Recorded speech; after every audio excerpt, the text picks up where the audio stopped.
of easiness to the researcher.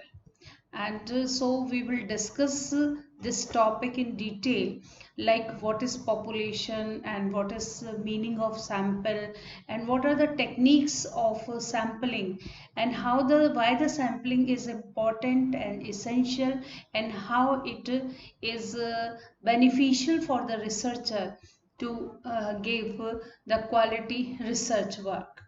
And let us start our topic in detail. And as we start this topic sampling, first we have to answer two questions. Should all the people be studied, or a limited number of persons drawn from the total population should be studied? So you see that whenever we are going to do any research, we need to collect the data. And so for data collection, we need the people.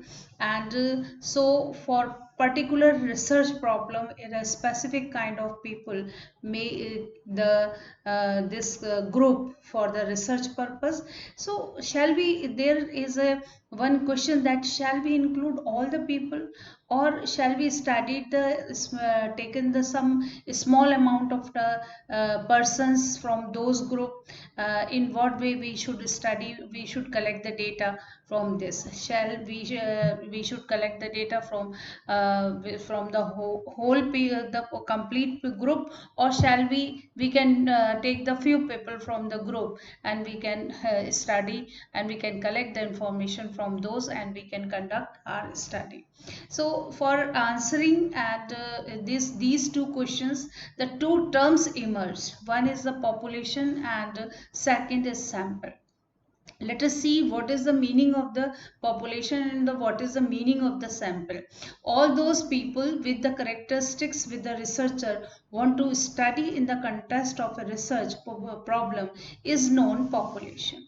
So what is the population? Population means for a particular specific research problem, the complete people, the complete group of the people, or those people, they are having the characteristic to be a part of that research problem, then it is called population.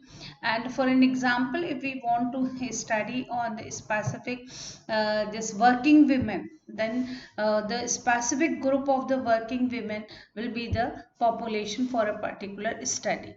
And the second thing, when we are going to draw this few number of people for our study, then this small portion of that complete group is known as sample. So let us see the what is the meaning of the sample. A sample is a portion of the people drawn from the entire population. It will be representative of the population. So because we are drawing the some portion from the people from the entire population, so it is obvious that it should be representative of the population. And but what is the meaning of the representative? Means to due to those characteristics, the group of the people is become the population, is a part of the study. Those characteristics should be reflected in the sample also. So then our sample is called representative sample. And you see that sometime it happens that the population is very large, huge, and for the researcher it is really difficult to include all the people for the study. And in that the technique, what the technique, the sampling technique help us a lot, or helps to the researcher, then that make the work easy for that, and through the drawing sample from that population. But it is the sampling technique is not going to compromise with the quality. And so maintaining that quality, then keeping that quality, then we are drawing sample from the population, and that's why the sample should be the representative sample of the population. That we can also understand with the help of this diagram that here is a people that represent to the population, and here you can see that this portion is belong to the population because they are having the specific characteristics in the context of the research problem. And from this we have drawn this sample, and a sample of the 4 people, and in that you can see that here what is the characteristics. The characteristics is the people belong to the pink color, denoted by the pink color, gray color and green color, and this is the characteristics or specific features of the population, and all those features should be reflected into the sample also. So a sample also belong to the pink color, gray color and green color, but it should be representative. Then you can understand that here the green color is more in number and in comparison to the other 2 colors. So in sample also the green color is more in comparison to the other pink and gray color. So in this way the sample should be the representative of the population. And before going in deep, then let me just give you the one statement about the population and also the concerns of the authors that they are describing about the sampling. A sample is a part of the population which is studied in order to make inferences about the population. So why the sample should be the representative? Because although we are doing research with the help of the sample, but we are going to draw the conclusion or the results about the population, the whole population. We are going to infer that this like you see, if the some results are we have drawn on the basis of the sample about the any this population or group of the people, then after conducting the research we are going to say that these results are applicable to the whole population. So that's why it is mandatory, it is a necessary to for a sample, then sample should be represented. If the sample is representative, then the quality work will come out, and it means that we are not going to compromise with our this quality of the research work. And the second thing, what are the concerns in the sampling is not about what type of the units, but how many units we have to draw, and in what ratio we have to draw our units from the population, and the what particular description. What particular description means, because on which description the population is declared as a group of the people is declared as a population, and that particular description should be the should be reflected in our sample. So the units of what description we are going to include in our sample, it is also very important, and by what method should be chosen. So which method we have to actually adopt to choose our sample from the population. There are the various methods, so it is very important thing that before this proceeding our research, every researcher need to think about that which sampling method I am going to choose and why I am choosing this particular kind of sampling method. Then before coming to the sampling methods, then we should know about the terms this population and the sample. Although we have discussed what is the meaning of the population, but once the total sum total or the aggregate of all the unit cases, then that conform to some designated sets of the specification is called universe or the population. So for the another term we are using for the population is a universe. So don't confuse that universe is something different. No, in research universe and population we are using the interchangeably. And the second thing, that all those people, all those units and those are having the some specification or set of the specification, that is the designated means in the reference of our research problem. So we will consider those people, those all units as a population.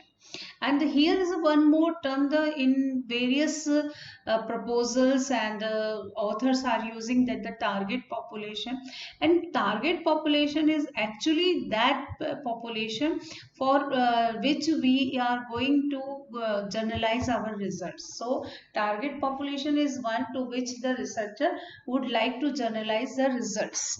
So let me give the one example to you, that if we want to study about senior secondary students studying with the CBSE board, and in that this is our population. But you see that if we are going to see the number of the senior secondary students, then it is a very huge number.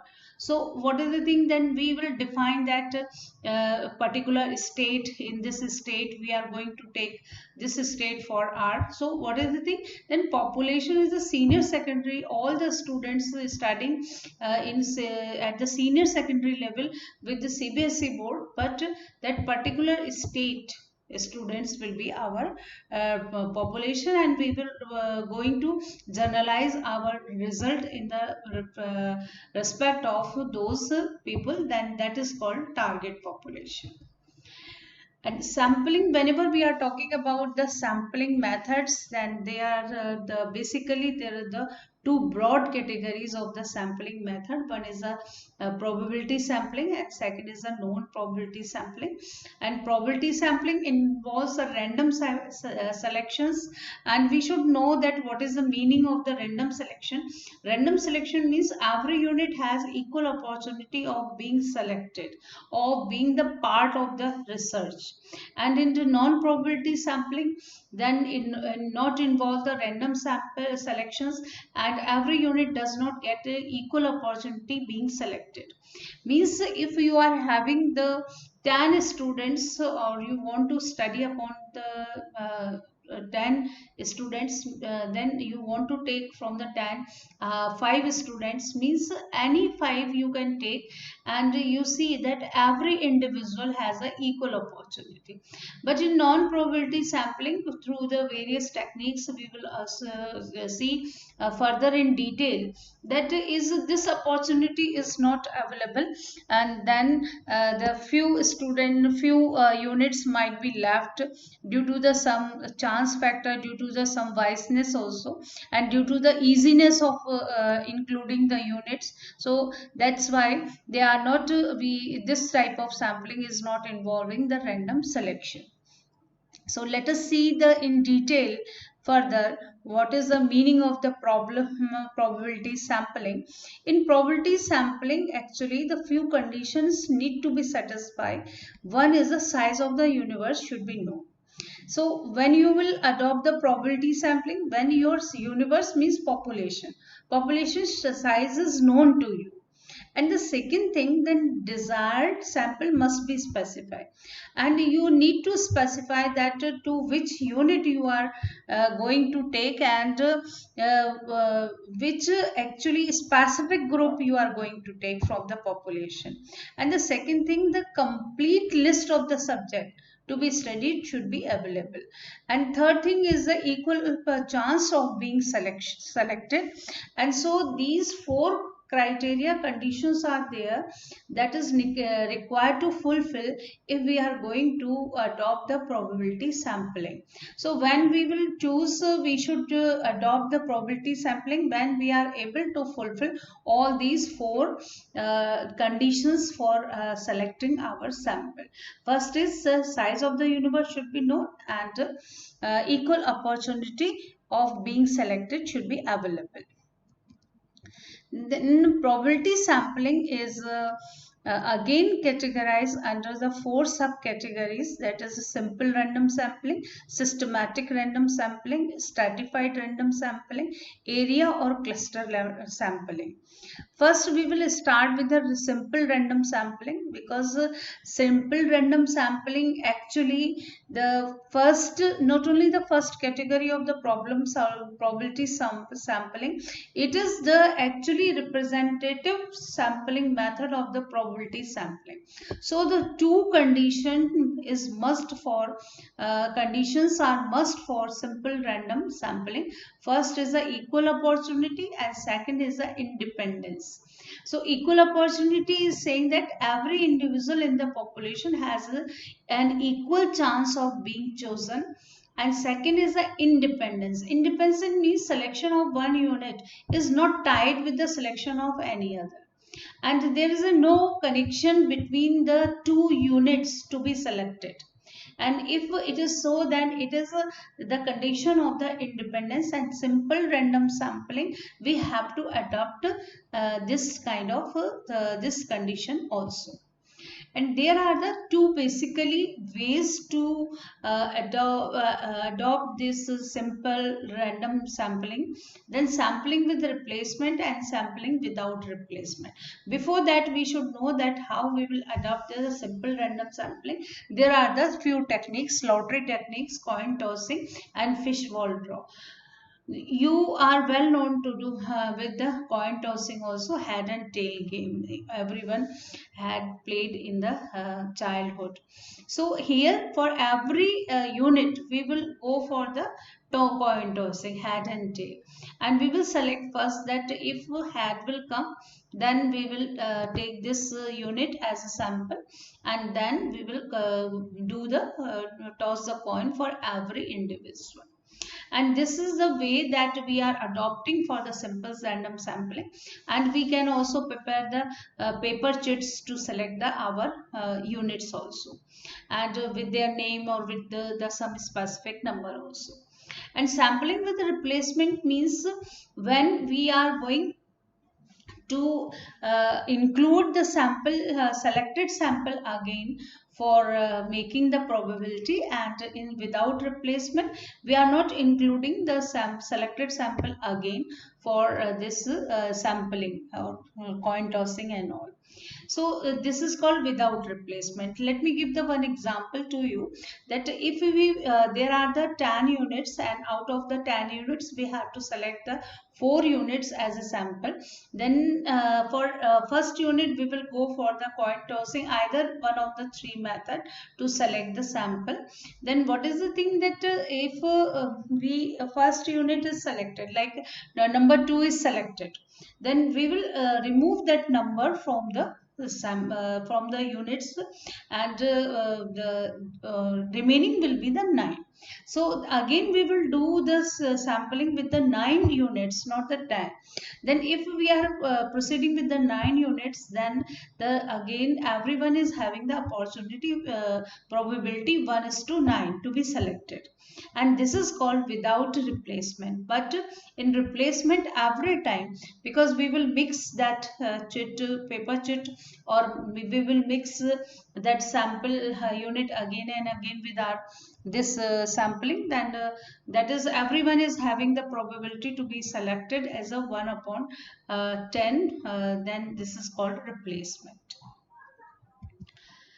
Here you can understand with the example that 15 units are there, and in out of which the 7 are the bears and the 8 are the bees. And for every unit we are going to adopt the simple random sampling, and like either called lottery, either or coin tossing. And then you can see in the this picture that the first bear is selected, the second bee is not selected, the third bear is selected, 4B is not selected, and so on. So when we will draw out of the 15, we have to draw the sample of the 5 units, then we will get the how much. Then we got this 1, 2, 3, and 4 bears and the 2 bees. So you see that it is a chance that, because every individual has an equal chance to of being selected, so only 2 bees are selected, even though their number is quite same. So the systematic random sampling, and systematic random sampling involves a random start using any nth element, and the selection of the rest of the sample is done systematically every nth interval. So what does it mean? It means that we can start with any number and we can fix the any interval. Like in this diagram, it has shown that we have the 10 units. From that 10 units, we have to select the sample of the 5 units, and then so we started with the number 2. Here we started with the number 2, and after the second interval, so we left 3, and again 4 is selected, left 3, 5, 6 is selected, left 7, 8 is selected, left 9, and 10 is selected. So the selected is 2, 4, 6, 8, 7. But it is not mandatory every time you have to start with the second and take the second interval unit. So we can start with the 1, we can also take the interval of the 2. So and we can take like a 1, 4 and 7 and 10. So this might be, so this is, but there is a two condition that we can start with any nth element, or we should adopt the some systematically by interval. If we are taking by leaving the two numbers, and every fourth we have to select, every fifth we have to select, so then we will take in that, but we will continue with this same procedure, and this is called the systematic random sampling. Then stratified random sampling on the basis of the parameter of the population, it is divided into the too many strata. Simple here we are using the term strata or stratum for the parameter. Parameter means characteristics of the population, and if our population is categorized on the basis of the one parameter, then it is called simple strata. And when the population is having the more than one parameter, then it is called complex strata. So in stratified random sampling, we will adopt the simple random sampling within the strata, that is called stratified random sampling. Let us see that with the help of the example, that population, and the population is having the three kind of this groups. Like let me take the one example here, that we can take the gender as a one strata. Here you see group first, we can assume that is a group of the male, and group 2 is a group of the female, and group 3 is a group of the transgender. So what is the thing? The sample should be, because the sample should be the representative sample, and it is a drawback of the simple random sampling. You see, if these are the 9 units and I will toss, then there is a chance to be selected the more males, more females, and there is a chance to drop the one particular kind of the group, like representation of the transgender, we can sacrifice that. And so what is the thing? In strata, we consciously make the group within the population, and we will try to take the representation of every group in our sample. So in that, you see, I will select the one unit from the male, and I will select the one unit from the female, and I will select the one unit from the this transgender. So what is the characteristics of my this sample? My sample is having the one on the basis of the one strata, that is a gender, and representation of all the categories, subcategories of the gender in my population. So this is called stratified random sampling. And stratified random sampling is again of two type, proportionate and disproportionate. In proportionate sample random sampling, that according to the proportion, sample is selected according to the proportion of the parameters of the population. Let me take the one example. If you have the 10 this units, and out of that you have to select the 5 units, and 6 are the females and the 4 are the males. So proportionate sampling is saying that you have to select the 3 females and 2 males. And it is proportionate sampling in which the sample not according to the proportion of the parameter of the population. You can go in any way, like any five. So you can also take the three males and the two females. So it is a disproportionate. And you see, you can also go if you have to select the four units from the 10, and in which the six female and the four male, you can select the two females and two males. So if this kind of selection we are making, then this is called disproportionate. And if we are selecting sample according to the proportion of the parameter of the population, then if the six females, then accordingly we have to take three, and because here is a two, we can take the two. Then in that way, if we are going to, then it is called proportionate sampling. Then area and the cluster sampling, that cluster sampling is a successive random sampling. So you see, random sampling means according to the stratum, we will go to the select our sample. So there is a chance to be, you see that on the basis of the stratum, first we have to select the sample, and then again on the basis of the stratum second we have to select the sample, and on the basis of the stratum 3 then we are going to select the sample. Then this is called cluster sampling. And again, the cluster sampling is of two types, multi-stage sampling and the multi-phase sampling. Multi-stage sampling is the sample is selected from the various stages, but the last sample is static. So you see, we have to take the sample from the across the country. Then we will decide that the three state we have to select A, B, C. And in every state, there are the specific number of the districts. So on the basis of the proportionate or on the basis of the disproportionate, it is the dependent upon the researcher, then in what way that he want to proceed. Then he will select the some districts from the every states. Then every district is having the some towns and the villages. So the researcher here will decide about the towns.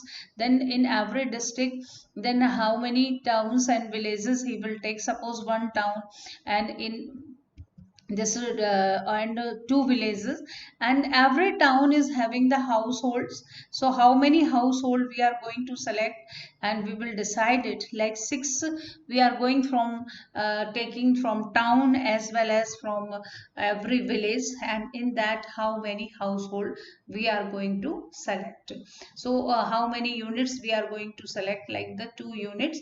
And on the basis of the particular parameter, like if we can say that here you see in every this male and equal females you are seeing, then what we can do that like on the basis of socio-economic strata, we can take the two strata. Then particular in on the basis of the particular income, so we are including the low socio-economic status and the high socio-economic status people in every that. Then we will include that as per our requirement or number of units. So in that way, you see, if we are going to do the sampling, this type of sampling is known as a multi-stage sampling. And again, the multi-phase sampling means sample is selected from the various phases, but all sample is studied. In multi-phase, we are studying only the final or last sample we are going to study, but here in multi-phase, we are studied the sample from every at every stage. The part of the information is collected from the whole sample, while the part of the information is collected from the some sample. You can see that this is our sample, and this is the first phase that we included. We took the some kind of information from all the units that we are selected for the this our sample. And we are going for again the two subgroups, and this is the phase 2. In phase 2, they are having the some specific characteristics. On the basis of that, they come to the one sample, and that is a phase 2 sample. And that is you can see that only the red and the pink color people are denoted here. And in the phase 3, then these people are having the some other characteristics that need to to be studied. Then so in this the green and the blue color people are visualizing here and taking here, and but the green and the purple color are not no need to consider for the further study, so we are leaving here, we are not including them for further any kind of sampling. So this kind of sample is called the multi-phase sampling.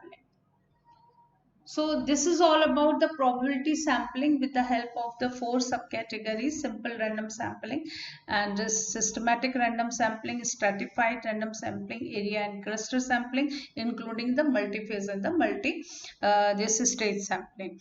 And now we have to proceed with the non-probability sampling. As we discussed that the non-probability sampling involves the not random sampling here, and it means that the conditions that are prominent for the probability sampling are not going to apply for the non-probability sampling. So non-probability sampling is again categorized under the few categories: quota sampling, accidental sampling, purposive, snowball, saturated, and this double sampling. Here one by one we have to see the quota sampling. Quota sampling is a one kind of non-probability sampling, but it is much more similar to the cluster sampling, because here we are also going to use the matrix of the population's characteristics, that is the sex, race and socio-economic status. So but everyone on the basis of their proportion, everyone's percentage is going to fix to be the part of the sampling. So the set quota or the percentage of each characteristic is fulfilled in the sampling. So that is called the quota sampling. And in this quota sampling, because it is non probability sampling, then the size of the universe naturally is not known to the researcher, because it is the huge like millions, and so it is very difficult, and the no detail of every unit is not possible, and this is the condition, mandatory condition for this probability sampling. So that's why we are using the quota. In the such condition we can use the quota sampling when our sample size is very huge, we are unable to judge that how many peoples are there for to make the population. So but we are going to take the sample according to the matrix of population characteristics, and you can say that in that we call that in probability science that a strata. So we will take the strata, but percentage of each characteristics is here is we are fixing that accordingly we will select our sample. So that is called quota sampling. And again is the accidental sampling. As accidental sampling is again a non-probability technique, and in this technique all those units who are most conveniently available or who accidentally come in the contact during the certain period in the research are taken as sample. So the researcher will go into the field and will just try to take that units, and whoever is accidentally or incidentally come in the contact with the researcher, if they are fulfilling the demand, or if they are fulfilling the characteristics in the context of the research problem, the researcher easily will take them, and researcher will not bother about the second layer of the units that is all might be the part of the sample, but will not bother about that.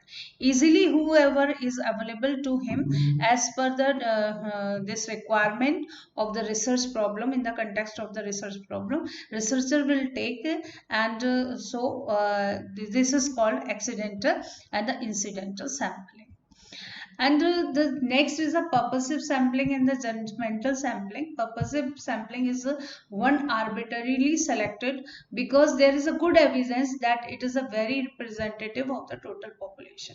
So we are not going to go for any kind of efforts. The thing is that they are already giving this evidence that they are only the people, or they are the units, those are the good representative of the total population. So researcher is not going to adopt any kind of specific technique to select them, because they have the evidence for to be for being the part of the sample, and researcher will select them.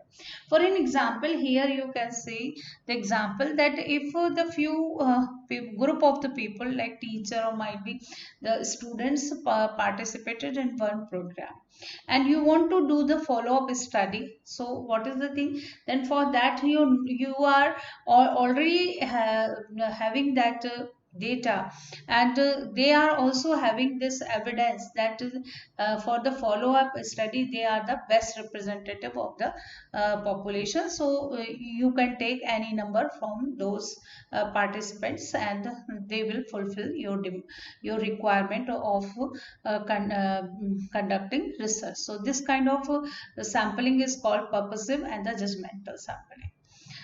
Again, the snowball sampling, you see, it is a very interesting kind of sampling, that in this begins with few numbers who are known and available to researcher.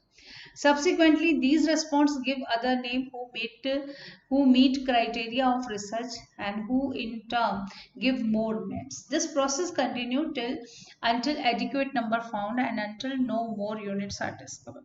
So what is the thing? The researcher will go into the field and will get the some people, then they are fulfilling that criteria of being the selected as a sample, and the researcher will ask that to the some people, and they will also give the name of the some other people. And here you can see in this example, the researcher went into the field and get the three people, meet the three people here, and they are the making fulfilling the criteria of being selected as a sample. And they again will provide the few names, like this first unit will give the three names, and the second unit is providing the two more people, and the third unit again provide the details of the three more. So a researcher will approach to these people again, and will continue till the number adequate number is not found, till continue, or if not able to get the more other units for this further study. So this kind of study sampling is known as a snowball sampling. Now the saturation sampling is not a kind of sampling technically, but we call that sampling because all unit of the population are selected as a sample on the criteria of the research.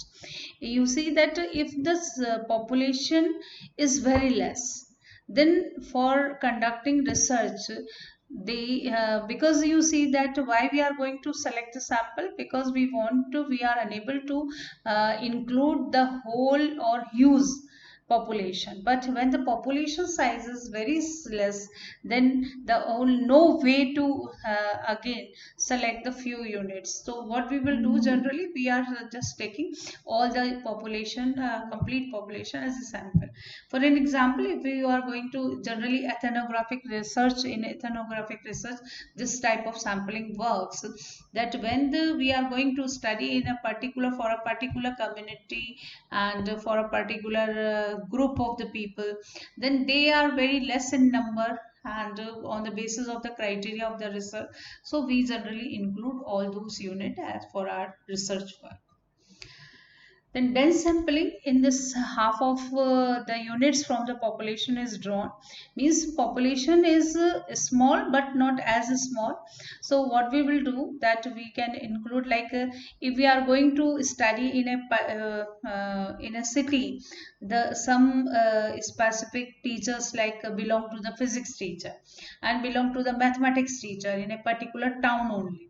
So it is if you are finding that the number is very less, like only 1000, and you need to study only for then 500 you will take from the 1000, then this type of sampling is called dense sampling, and it can be placed in between the simple random sampling and the saturation sampling. In saturation sampling, we are going to include the complete population. We are not doing in the dense sampling, that we are taking half, but half you can see that in this diagram, that three blue and three here the 3 blue again, then only the 6 blue units are there and 6 yellow units are there. But to make the complete representation, then we will select the 3 blue and 3 yellow units. So you see that it is some kind of simple random sampling.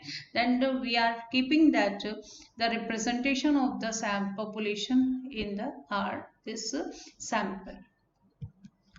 So double sampling, you see that double sampling means we are going to do sampling twice. So in this technique, sample is selected on the certain criteria of the research. From this sample again sample units are selected. You see that if you are going to do the online survey, then first you have to select a big population for your work, and you will just make the mail your questionnaire and all.